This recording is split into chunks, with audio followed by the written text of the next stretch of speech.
अस्सलाम वालेकुम एंड बिस्मिल्लाहिर्रहमानिर्रहीम। डियर स्टूडेंट, आप देख रहे हैं एमएटी लेक्चर्स बाय तनवीर। मैं हूं तनवीर तारा और आपको मेरी तरफ से अस्सलाम वालेकुम वरहमतुल्लाहि वबरकातुहू। तो आज का जो टॉपिक है वो है क्लासिफिकेशन, डब्ल्यूएचओ क्लासिफिकेशन। उस पर डिपेंड होगा और साथ में ल्यूकीमिया को हम डिवाइड कैसे करें जी के ऊपर, जो कि ब्लास्ट सेल्स इसके अंदर आ रहे हैं, एंड इसकी मेच्योरिटी के ऊपर कि वो सेल्स कि इसमें से जो मेच्योर आंसर है वो ज़्यादा आ रहे हैं।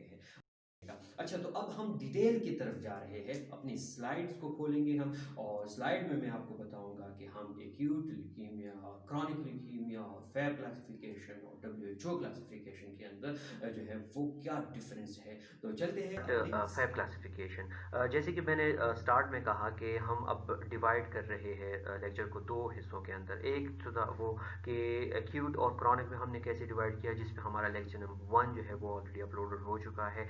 और अब ये जो टॉपिक है हमारा आज का, तो इसमें ये मैं डिस्कस करने जा रहा हूँ कि यहाँ पे आप लोगों को ये समझ आ जाए कि फेब क्लासिफिकेशन यानी एक्यूट ल्यूकीमिया के लिए स्पेसिफिकली है। जितने हमारे एक्यूट ल्यूकीमिया है, तो एक्यूट ल्यूकीमिया दो टाइप्स के अंदर हमने डिवाइड किए। एक था एक्यूट माइलॉइड ल्यूकीमिया और दूसरा था एक्यूट लिम्फोइड ल्यूकीमिया, यानी कि इसमें दो ल्यूकीमिया डिवाइड होंगे। तो दो ल्यूकीमिया जो हमारे पास है, इसमें से हम इसकी क्लासिफिकेशन भी दो तरीकों से कर सकते हैं। एक को हम कहते हैं फैब क्लासिफिकेशन और दूसरे को हम कहते हैं डब्ल्यूएचओ क्लासिफिकेशन। अब पहले हम जरा फैब क्लासिफिकेशन की हिस्ट्री को जरा देख लेते हैं। तो ये ऐसा हुआ था कि इन 1970s a group of French American British leukemia expert divide AML into subtype M0 through M7। M0 से M7 तक कुछ अमेरिकन, ब्रिटिश और फ्रेंच थे जो ल्यूकीमिया के एक्सपर्ट थे। उन्होंने 1970s के अंदर जो है वो 8 डिफरेंट टाइप्स के अंदर जो है वो इसको डिवाइड कर लिया, सब टाइप्स इसके बना लिए। On the type of cell the leukaemia develops form and how mature the cells are. और उसमें उन्होंने यही कहा कि ल्यूकीमिया जो है वो किस टाइप के सेल्स के अंदर इन्वॉल्व है और वो मैच्योर किस तरह हो रहे हैं। This was based largely on the how leukaemia looked under the microscope after routine staining. तो इसके लिए उसने ज़रूरी समझा कि वो कुछ माइक्रोस्कोपी करता था, इसी वजह से वो जो है वो कहता था कि ये फलां सेल है और उसके साथ उसकी स्टैंडिंग ऑब्वियसली होनी थी। So it was based on the morphology examination. तो ये बेसिकली जो बेस्ड कर रहा है फेब क्लासिफिकेशन, तो ये basically morphological examination along with cytochemical stains to distinguish between lymphoblast from myeloblaст। क्योंकि यहाँ पे हमें ये आइडिया नहीं होता कि लिम्फोब्लास्ट कौन सा है या माइलोब्लास्ट कौन सा है। इवन दो अगर बहुत एक्सपर्ट आई है तो वो उनका अपना एक काम है एक्सपर्ट हेमेटोलॉजिस्ट का, लेकिन जनरली आपको जो है वो लिम्फोब्लास्ट और माइलोब्लास्ट में सही तरह जो डिफरेंशिएशन करनी है, तो आप उसके लिए साइटोकेमिकल स्टेन्स लगाएंगे, आप एमपीओ लगाएंगे, आप एसपीबी लगाएंगे, डिफरेंट टाइप्स ऑफ और स्टेन है। तो पहली बात जो थी वो ये थी कि मॉर्फोलॉजिकल एग्जामिनेशन। दूसरी बात क्या थी इसके अंदर कि साइटोकेमिकल स्टेन्स की involvement, and based upon the morphology is determined by the degree of differentiation along different cell line in the extent of cell maturation, कि वो किस सेल लाइन की तरफ जा रहा है। ठीक है, माइलोसिटिक की तरफ जा रहा है, मोनोसिटिक की तरफ जा रहा है, उसके साथ जो मेच्योर सेल्स है वो कौन से आ रहे हैं।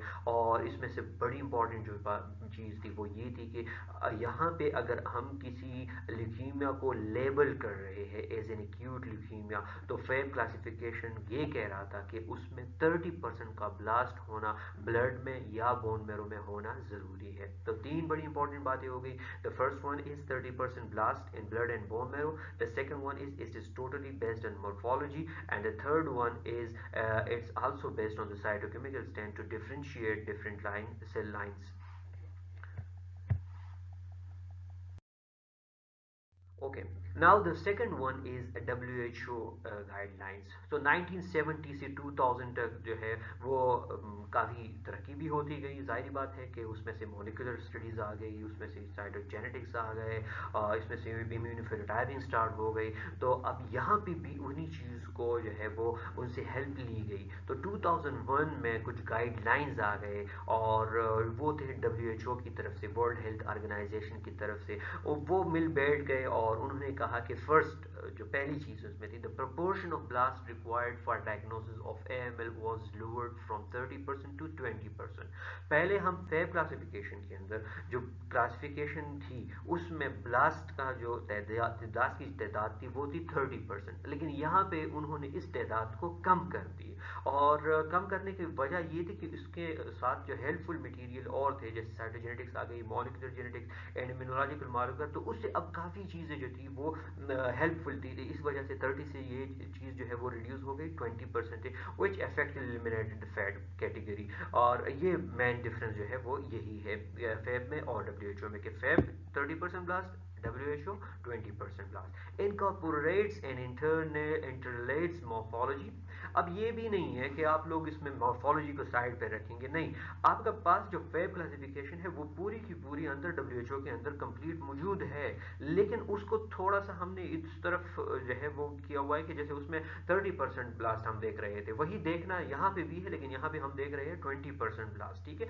वहां पे भी आप स्टैंड लगा रहे थे, MPO SBB वगैरह लगा रहे थे, यहाँ पे भी आप लगा रहे थे, ठीक है। तो वही चीज जो हमें उठा के यहाँ पे रख दी है, लेकिन यहाँ पे कुछ और जो एक्स्ट्रा चीजें थी उसमें molecular genetics, molecular studies involve हो गई, यानी कि आपकी ट्रांसलोकेशन जो है वो किस टाइप का जो है वो ल्यूकीमिया है, उसके अंदर ट्रांसलोकेशन कौन सी आ चुकी है, उसके अंदर जो आपके म्यूटेशन थी वो कौन सी आ चुकी है, उसके अंदर डिलीशन थी, क्या चीज थी जो कि वहां पे इस चीज को जो है वो ल्यूकीमिया की तरफ लेके जा रहा है। जैसे कि CML के अंदर अगर देख ले तो ABR BCL जीन जो है वो इन्वॉल्व होता है। इसी तरह अगर AMLM3 के अंदर है तो उसमें ट्रांसलोकेशन 15-17 इन्वॉल्व होती है। तो वो चीज़ें जो है वो यहाँ पे आ गई और वो काफ़ी हेल्पफुल थी, एंड दैट्स वाई इसको जो है वो फिर अलग से क्लासीफाई किया गया, जिसको हम कह रहे थे WHO क्लासिफिकेशन। और एंड इम्यूनोलॉजिकल मार्कर्स जैसे कि फ्लो साइटोमेट्री के अंदर आ गई चीज़ें कि आपके हर एक सेल के ऊपर ये आइडिया हमें लग गया कि अच्छा अब तो हर एक सेल के ऊपर जो है वो कुछ मार्कर्स भी मौजूद है जो आइडेंटिफाई करते हैं कि ये बी का लीनेज का सेल है, ये टी का है,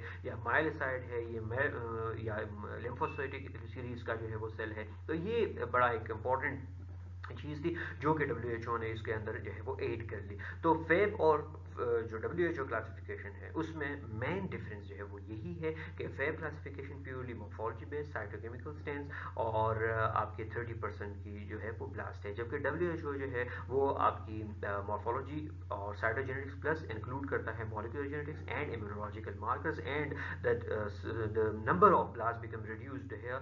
We are only looking for 20% of blast, at least 20% of blast in the blood or bone marrow। अच्छा, अब एक और जो बड़ी इंपॉर्टेंट चीज थी वो ये थी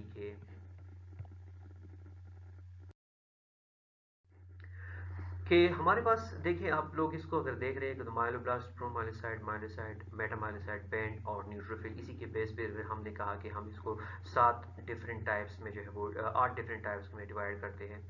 और वो जो 8 डिफरेंट टाइप्स थे वो क्या थे कि M0 M7 से M7 तक, ठीक है।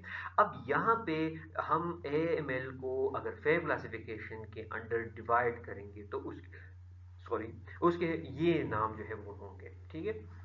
लेकिन अगर WHO देखना चाहेगा इसको तो WHO ने अब इनकी ये जो नंबरिंग है वो भी चेंज कर दी है। तो इंशाल्लाह इसको हम जब एक्यूट माइलॉइड ल्यूकीमिया स्टार्ट होगा तो उसमें WHO क्लासिफिकेशन के अंदर इसको मैं डिटेल से बताऊंगा, लेकिन यहाँ पे क्योंकि जनरली अब भी फेब क्लासिफिकेशन यूज तो होती रहती है, ठीक है। तो यहाँ पे आप लोग देख लें कि देखिए पहला जो है वो M0 है, तो M0 मीन अनडिफरेंशिएटेड ल्यूकीमिया। और ये अनडिफरेंशिएटेड क्यों कहते हैं, ये बेस्ड करता है on the basis of blast, तो इसको हम अनडिफरेंशिएटेड ल्यूकीमिया बोल लेते हैं। फिर M1 है विदाउट साइन ऑफ मेच्योरिटी। अब M2 है विद साइन ऑफ मेच्योरिटी। इसको यहाँ सिर्फ आप नाम याद रख ले, बाकी जब हम डिटेल के साथ पढ़ेंगे तो वहाँ पे मैं आप लोगों को समझा दूंगा कि क्या चक्कर है यहाँ पे। M3 हाइपरग्रेनुलर प्रोमाइलोसिटिक leukaemia, M4 माइलोमोनोसिटिक leukaemia, M5 जो है वो मोनोब्लास्टिक ल्यूकीमिया, इवन M5 जो है वो भी अब 2 में डिवाइड हो चुका है। फेब के अंदर ही थोड़ा सा रिवाइज फेब क्लासिफिकेशन की तरफ अगर हम चले जाते हैं तो M5 जो है वो further divide into 2 different type, mature and as mature form. M6 is erythroleukaemia and M7 is megakaryocytic leukaemia. तो ये जो थी हमारे पास ये फेब क्लासिफिकेशन ने ल्यूकीमियास को इस तरह जो है वो डिवाइड कर लिया। अब जो फेब क्लासिफिकेशन है वो सेम उसके लिए भी है हमारे पास, ALL के लिए भी है, because it's also acute lymphoblastic leukaemia. तो यहाँ पे जो बेस करता था वो इनकी ब्लास्ट के मोर्फोलॉजी के ऊपर बेस करता था। तो 3 डिफरेंट टाइप्स जो है वो बन गए, क्योंकि यहाँ पे तो आपको पता था कि अगर प्रीवियसली हम देख लेते, अभी जो प्रीवियस स्लाइड में मैंने दिखाया कि उसमें आप लोगों को स्टेजिंग की पता था, तो यहाँ पे डिफरेंट स्टेजेस आ रहे हैं, जैसे कि ये 3 जो है वो ब्लास्ट की स्टेज है, ये जो ये वाला स्टेज है तो ये प्रोमाइलोसाइट स्टेज है, इसी तरह मेटामाइलोसाइट है, माइलोसाइट नजर आ रहा है, तो इट्स मीन कि स्टेजिंग ज्यादा है, दैट्स व्हाई ल्यूकीमिया जो है वो ज्यादा आ रहा है। यहाँ पे स्टेजिंग क्या है, बस लिम्फोब्लास्ट है, प्रो लिम्फोसाइट एंड लिम्फोसाइट है, तो यहाँ पे सिर्फ 3 जो है वो टाइप के आपको ब्लास्ट नजर आ जाएंगे। लेकिन अगर फर्दर आप चले जाएंगे आगे तो मेच्योरिटी आ जाएगी, और मेच्योरिटी जो है अल्टीमेटली दैट इज वो जो है वो हमारे पास क्रॉनिक लिम्फोसिटिक ल्यूकीमिया में आ जाएगा। तो यहाँ पे लिम्फोब्लास्टिक ल्यूकीमिया L1 L2 और L3 आ गया, और ये बेस्ड था इसके ब्लास्ट की मॉर्फोलॉजी पे। तो स्मॉल होमोजीनियस ब्लास्ट अगर होते तो इसको हम कहते हैं L1, और इसी तरह लार्ज हेट्रोजीनियस अगर होते तो इसको हम कहते हैं कि ये L2 है। और बर्गर्स large basophilic, sorry basophilic B cell जो ब्लास्ट है, not basophil, basophilic B cell blast जो है, तो वो उसके अंदर जो है वो वैक्यूल होंगे, इमेच्योर सेल्स, ये भी ब्लास्ट है हमारे पास। तो 3 डिफरेंट टाइप्स के आपको ब्लास्ट नजर आएंगे यहाँ पे, और इसी वजह से इसको जो है वो 3 डिफरेंट कैटेगरीज के अंदर जो है वो डिवाइड किया गया, and we will further discuss in the acute lymphoblastic leukaemia in a very detail manner, ठीक है। तो वहाँ पे फिर हमें इसकी ज़रूरत नहीं पड़ी कि इसमें बहुत क्यों नहीं है स्टेजिंग, या इसके जैसे यहाँ पे M7 तक है तो यहाँ पे L7 तक क्यों नहीं होने चाहिए। तो बेसिक वजह यही थी क्योंकि इसके स्टेजेस जो है वो कम है। लेकिन अगर फर्दर हम इसको देख ले तो लिम्फोसाइट जो है वो उसके डिफरेंट क्लोन है, यानी कि आप समझ लीजिए कि टी लिम्फोसाइट है, बी लिम्फोसाइट है, एनके सेल है। तो अब डब्ल्यूएचओ जब आया तो उन्होंने कहा कि नहीं, ये तो हमें आइडिया नहीं हो रहा कि ये टी है या बी है। तो इसी वजह से फिर इम्यूनोफिनोटाइपिंग की उन्होंने मदद ले ली, और वो फिर उनको ये नोन हो गया कि whether it is acute lymphoblastic leukaemia of T type और ऑफ बी टाइप, और बाकायदा जो है वो उस पर मार्कर लगाया करते थे। तो मार्कर जब लगा लेते थे तो उसमें हमें टी का आइडिया हो जाता कि लेट सपोज अगर सी डी मार्कर 2 है, 3 है या 7 है तो वो टी में इन्वॉल्व होता था। और इसी तरह जो है वो फिर आगे बहुत सारे इसके और स्टेजेस जो है वो इंशाल्लाह हम डिस्कस करेंगे acute lymphoblastic leukaemia under the classification of WHO, ठीक है। तो ये thank you very much dear student, आप लोगों ने पूरा जो लेक्चर था WHO एंड टाइप क्लासिफिकेशन, और उससे पहले जो था एक्यूट और क्रॉनिक ल्यूकीमिया में, तो ये लेक्चर आप लोगों ने सुन लिया है, तो बहुत बहुत शुक्रिया। और चैनल को सब्सक्राइब करना ना भूलें, अभी तक अगर किसी ने चैनल को सब्सक्राइब नहीं किया तो काइंडली चैनल को सब्सक्राइब कर ले, इस लिंक को शेयर करें, लाइक करें, अपने कमेंट्स दें, और सबसे इम्पोर्टेंट बात यह है कि आपने बेल के आइकॉन को दबाना जो है वो लाजिम है, क्योंकि हर नई जो आने वाली वीडियो है, और अब ये सीरीज़ चल रहा है तो आप कोई ऐसी वीडियो जो है वो मिस ना कर दे। तो थैंक यू वेरी मच, अपना ख्याल रखिएगा। तनवीर तारा को इजाज़त दीजिए, अल्लाह हाफिज़।